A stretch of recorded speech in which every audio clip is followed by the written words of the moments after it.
Yang saya hormati pimpinan dan anggota Komisi 3, pemerintah dan tim yang sangat saya hormati. Saya langsung saja, karena ini rapat kita adalah penjelasan pemerintah terhadap substansi atau materi yang mau diubah, yaitu yang 6 butir tadi. Dan beberapa waktu lalu pemerintah juga sudah menyampaikan rancangan undang-undang ini, dan kita sudah akan tiba pada pembahasan DIM dan Panja akan segera bekerja. Oleh karena itu, saya ingin meminta penjelasan lebih lengkap lagi agar backgroundnya kita tangkap untuk menyamakan persepsi dan semangat kita melakukan perubahan. 12 tahun undang-undang ini berlaku, tentu banyak sekali catatannya, dan saya kira siklus perubahan suatu undang-undang di siklus 10 tahunan berlaku juga di undang-undang narkotika kita ini. Saya mau mulai yang besar sekali, yaitu semangat latar belakang mengapa pemerintah mengubah ini. Samakah juga dengan pikiran kami di fraksi Partai Demokrat? Apa itu? Ialah ketika Presiden kita, Presiden Jokowi, mengumumkan tahun 2015 bahwa Indonesia itu darurat narkoba, dan kita sepakat itu. Oleh karena itu saya membaca ini, perubahan ini adalah semangat utamanya membebaskan Indonesia dari darurat narkoba ke tidak darurat lagi. Kira-kira itu semangat besarnya. Lalu turunlah 6 yang disampaikan pemerintah ini. Pertanyaannya, apakah yang 6 ini sudah cukup untuk membebaskan Indonesia darurat narkoba itu? Nah, oleh karena itu saya mohon penjelasan dari pemerintah untuk hal-hal yang substansi ini dulu, backgroundnya, latar belakangnya, atau considerance kita menimbang ini. Dalam beberapa kali rapat di Komisi 3, saya mengatakan untuk membebaskan darurat narkoba di Indonesia itu, salah satunya adalah tagline bahwa narkoba kita garis bawahi menjadi bahaya laten.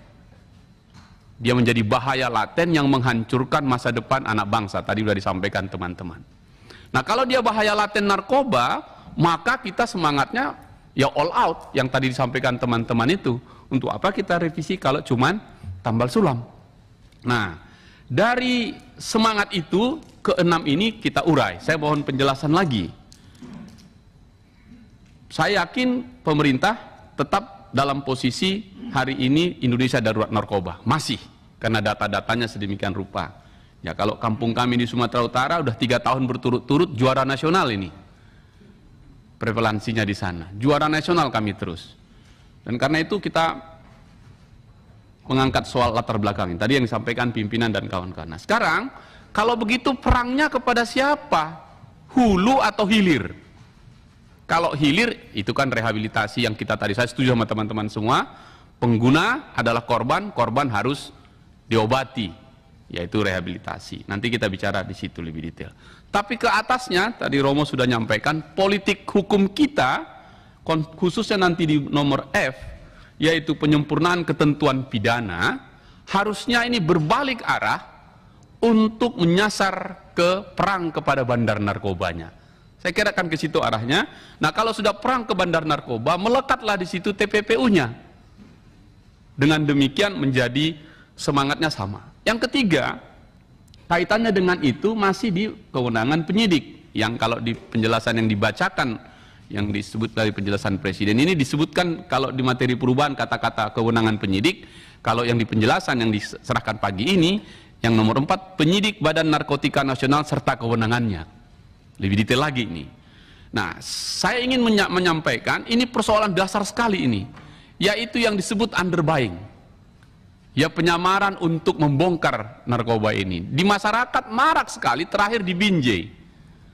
Ya toh, polisinya sendiri menggunakan penyamaran itu hanya menangkap yang 0,1 gram itu.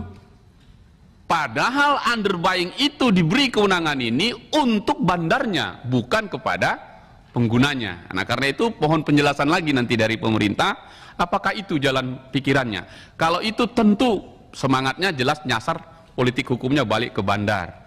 Nah, apakah penyidik Badan Narkotika Nasional tadi dan lain-lain ditambahkan terserah nanti soal penuntutan dan lain-lain. Apakah sendiri dia saja BNN-nya menjadi tunggal seperti KPK, besar di atas, kuat di atas, kecil di bawah? Karena memang BNNP-nya dan BNNK-nya juga, yaitu tadi kalau di Medan dibilang ada pun dia tak ganjil, tak ada pun dia tak genap. Kan begitu? Kan ada pun dia nggak ganjil, nggak ada pun dia nggak genap juga, begitu. Jadi untuk apa itu ada? Kalau gitu sendiri aja BNN di atas seperti KPK penuntutan, di bawahnya serahkan ke teman-teman polisi, misalnya begitu. Jadi apakah itu juga? Mohon penjelasan nanti dari pemerintah. Nah, berkaitan dengan ini lagi, soal rehab tadi disampaikan bahwa sedikit lagi ya pimpinan, yang rehab tadi, apakah ukurannya kuantitatif? Ini pertanyaan paling dasar ini. Saya mohon penjelasan pemerintah. Kuantitatif 0, sekian yang lampiran itu atau kualitatif? Nah, teman-teman tadi ngangkat bahwa jangan kuantitatif, karena kuantitatif di situ akan terjadi bargain. Kualitatif apa? Oke, kalau pertama kali dia rehab, kalau udah 2 kali baru pidana misalnya begitu. Saya tetap tidak. Semua pengguna, semua korban adalah sakit. Yang namanya sakit harus diobati. Setelah rehab dia keluar lagi, kena lagi, tetap dia, karena dia adalah korban. Kita kan sepakat orang sakit diobati, bukan di penjara. Nah, karena itu nanti syarat-syarat di rehabilitasi dan tim asesmen terpadu menjadi penting. Terakhir, ini soal mohon penjelasan pemerintah. Kalau ini darurat narkoba, maka seluruh anak bangsa ikut terlibat, termasuk masyarakat. Yang oleh BNN menyebut programnya bersinar. Saking bersinarnya ini kita nggak tahu lagi apa arti bersinar ini. Silau atau apa? Bersih narkoba. Apanya yang bersih narkoba? Nggak ada barang itu. Di bawah itu nggak ada itu. Kalau di kampung kami sekali-lagi ini udah lampu teploknya mati dia, nggak ada sinarnya. Nggak ada, baunya pun nggak ada itu. Nah, karena itu apa yang terjadi hari ini? Ialah pesimisme dan skeptis warga masyarakat untuk mengadukan dan membongkar di depan rumahnya, di belakang rumahnya, di samping rumahnya ada narkoba. Takut dia. Kenapa takut? Jangan ke situ kau, nanti kena kita. Bahaya. Dia menyingkir dari situ, seolah-olah tidak ikut tanggung jawab. Maka karena itu kita balik ini, mohon penjelasan pemerintah. Di dalam draft yang diajukan saya sempat membacanya, yaitu orang tua yang tidak melaporkan keluarganya atau diketahuinya korban narkoba, dipenjara dia 3 bulan dan atau 6 bulan. Ini menarik menurut saya. Artinya masyarakat atau denda, masyarakat menjadi bagian dari kita semua yang membentengi rumah-rumah keluarga itu untuk menjaga pasar bandar narkoba tidak ada lagi. Nah, kalau ini yang terjadi, maka semangat yang pertama saya sebutkan, Indonesia darurat narkoba, mungkin hadiah terbaik undang-undang ini kalau sudah kita revisi terjadi saat Indonesia 100 tahun merdeka 2045, bisa saja cita-cita kita tercapai. Terima kasih pimpinan, mohon penjelasan pemerintah.